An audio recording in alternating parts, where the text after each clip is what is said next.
முதல்ல அவர் யாரு? 15 வருஷம் எங்கே போய் படுத்துக்கிருந்தாரு?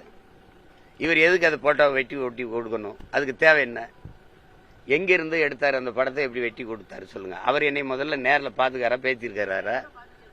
எங்கே வர சொல்லி கூட்டிட்டு வாங்க வர. அவர் எப்போ என்னோட பேசியிருக்காரு பாருங்க.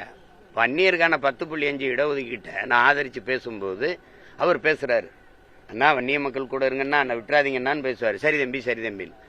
அவர் வெங்காயம் படம் எடுத்தாரு, அதனால வெங்காயங்களுக்கு ஆதரவாக பேசுறாப்ல. நமக்கு அது ஒன்றும் இல்லை. நேற்று பத்திரிகையாளர் சந்திப்புல சீமான் அண்ணன் ஒரு விஷயத்த கேட்டிருக்காரு. அதுக்கு என்ன ஆதாரம் இருக்குன்னு காட்ட சொல்லுங்க, இவன் 15 வருஷமா எங்க படுத்திருந்தான் அப்படின்லாம் கேட்டிருக்காரு. அதுவே ஒரு ஆதாரம் தான் எடுத்து காட்டுறோம். அப்புறம் அதுக்கு ஒரு ஆதாரத்தை எங்கிருந்து கொண்டாந்து காட்டணும்னு எதிர்பார்க்கிறாருன்னு எனக்கு தெரியல. அப்புறம் இவன் அந்த புகைப்படத்தை எப்படி எடிட் பண்ணான்னு ஒரு டெமோ காமிக்க சொல்லுங்க அப்படிங்கிறாரு. அதுதான் உலகம் முழுக்க இருந்து இணையத்தில் இப்படிதான் ஒரு புகைப்படம் ஒட்டப்படுதுன்னு டெமோ காட்டிக்கிட்டு தான் இருக்காங்க. அதுக்கு தனியா நான் வேற ஒரு வாட்டி காமிக்கணும்னு எதிர்பார்க்கிறேன்.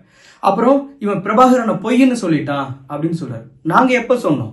தலைவர் பிரபாகரன் தான் உலகத்திலே உண்மையான தலைவர்ங்கிறதா எங்களுடைய நிலைப்பாடும் கூட. இந்த விஷயத்துல ஏன் இவ்வளவு குழப்பம்னு தெரியல. அண்ணன் செங்கோட்டையனை வந்து பேச சொல்லியிருக்கலாமே. எனக்கு தான் அவருக்கு தொடர்பு இல்லாம போயிட்டாரு.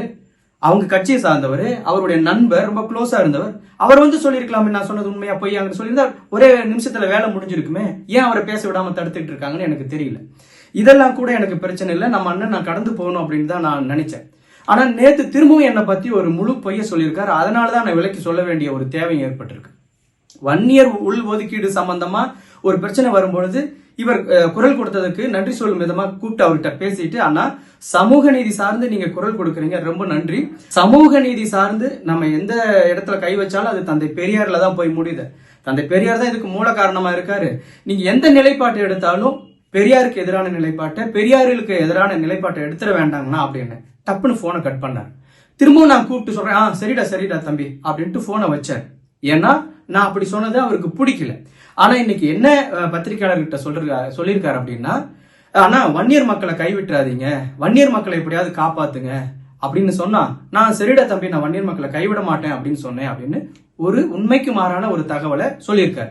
இது அண்ணன் மறந்துட்டு சொல்லியிருப்பாரு அப்படின்னு நான் எடுத்துக்க முடியாது. ஏன்னா நான் பேசுனது அப்ப பிடிக்கல, அவர் மனசுல ரொம்ப ஸ்ட்ராங்கா பதிஞ்சிருக்குது.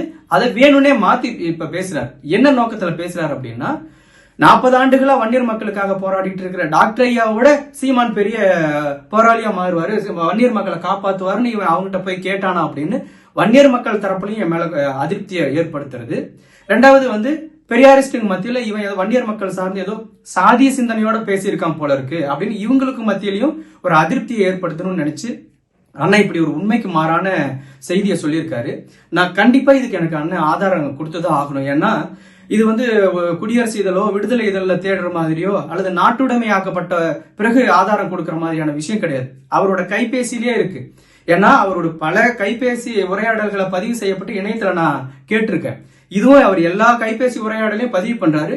தயவு செஞ்சு கொஞ்சம் பின்னாடி போய் நான் என்ன பேசணுங்கிறத எடுத்து பொது வெளியில போட்டா நான் ரொம்ப மகிழ்ச்சி அடைவேன். ஏன்னா நான் பேசுனதுக்கு உண்மைக்கு மாறா ஒரு விஷயத்த சொல்லியிருக்காரு.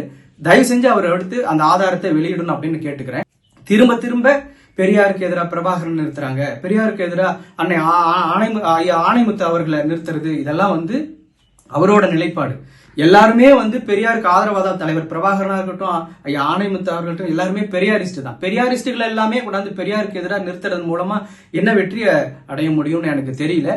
தொடர்ந்து இந்த மாதிரியான உண்மைக்கு மாறான செய்திகளை சொல்லாம ஏன் அண்ணங்கிறதுனால திரும்பவும் அவர்கிட்ட ரொம்ப அன்போட வேண்டுகோள் கேட்டுக்கிறேன். அண்ணா, நாம சமூக நீதி சார்ந்து நின்னா மட்டும்தான் வடமாநிலங்கள் மாதிரி ஆகாம இந்த நம்ம தமிழ்நாடு காப்பாற்றப்படுங்கிறத திரும்பவும் உங்ககிட்ட நான் வேண்டுகோளா வச்சுக்கிறேங்கன்னா, தயவு செஞ்சு இந்த உண்மைக்கு மாறான தகவலை நீங்க சொன்னதை மட்டும் ஆதாரப்பூர்வமா எடுத்து வெளியிட்டுருவீங்க அப்படிங்கிற நம்பிக்கையோட உங்ககிட்ட கேட்டுக்கிறேங்கண்ணா. நன்றிங்க.